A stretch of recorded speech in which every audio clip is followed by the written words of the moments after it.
Right now, millions of adults are experiencing a measurable collapse in our social infrastructure. Researchers have labeled this systemic breakdown the Friendship Recession, a sharp decline in the quantity and quality of our human connections. In 2014, the average adult spent over 6 hours a week socializing with friends. Today, that number has dropped by more than half, down to just 2 hours and 43 minutes a week. This chart shows the size of men's friendship networks over time. Look at the baseline in 1990. 55% of adult men reported having 6 or more close friends. By 2024, that number plummeted. Now nearly 20% of men report having 0 close friends. But here is the strangest part of this data. Looking at this chart alone, you might assume people simply prefer to be alone now. Yet recent studies reveal that 2/3 of adults are actively trying to grow their inner circle right now. We are searching for connection, and we are failing to find it.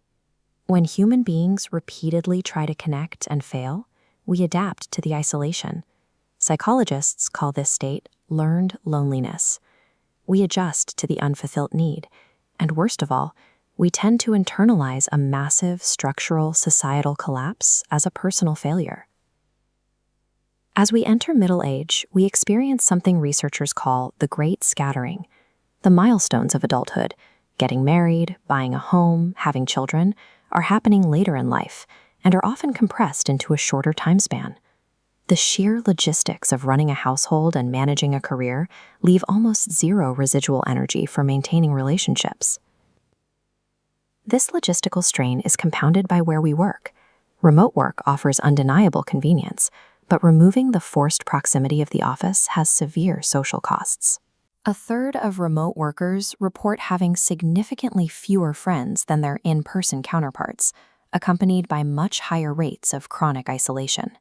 There is a stark demographic divide in who maintains fading connections. Women are statistically twice as likely to reach out to a friend for support. Men, on the other hand, often struggle with the vulnerability required to share deeper struggles about marriage or parenting, leading to a much steeper drop-off in male friendships over time. Our modern adult lifestyle has systematically stripped away the built-in, low-stakes environments that historically forced us into regular contact. Without those shared spaces, isolation is the default design of our daily routines. To understand the mechanics of this isolation, we can look at data from Japan regarding the phenomenon of hikikomori, a term used to describe individuals who engage in extreme social withdrawal. The traditional assumption is straightforward. Staying inside your house breeds loneliness, while going out to a physical office or a school automatically generates human connection.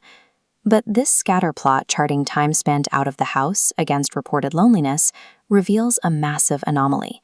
The highest scores on the loneliness scale do not belong to people who never leave their rooms. The peak of isolation is reported by individuals leaving the house only for work or school. Conversely, look at this cluster. These individuals predominantly stay home, but intentionally leave for personal interests. Their loneliness scores are drastically lower. Physical proximity to other humans in an office or a classroom does not cure loneliness. True connection requires intentional, interest-based engagement, rather than just sharing a zip code with your coworkers. The U.S. Surgeon General has officially categorized loneliness as a top-tier public health crisis, placing social disconnection on the same medical level as obesity or substance abuse. The biological toll is severe. Chronic loneliness creates a state of persistent stress that increases the risk of heart disease, stroke, and cognitive decline. Medically speaking, prolonged isolation is just as lethal to the human body as smoking 15 cigarettes a day. The damage also scales up to the macroeconomic level. Economists track something called social capital, the tangible benefits, opportunities, and shared knowledge we extract from our relationships. This diagram maps out social networks, specifically focusing on bridging relationships. These are connections formed between individuals from completely different socioeconomic backgrounds. Data shows that the presence of these bridging ties is the single strongest predictor of a person's upward economic mobility. When these lines disappear, economic climbing stalls out entirely. The friendship recession is a lethal biological pathogen to the individual and a systemic paralyzer as economic mobility for the country. Fixing this requires rebuilding the physical spaces that allow relationships to form. Urban planners call these third places, the informal, neutral grounds outside of the home and the workplace where spontaneous community gathering happens. Local institutions like libraries, public parks, and community centers act as vital containers for social connection. They provide the critical physical infrastructure where diverse groups of people can interact and where bridging relationships are actually forged. To protect these spaces, the Surgeon General has recommended that local governments adopt a connection in all policies approach.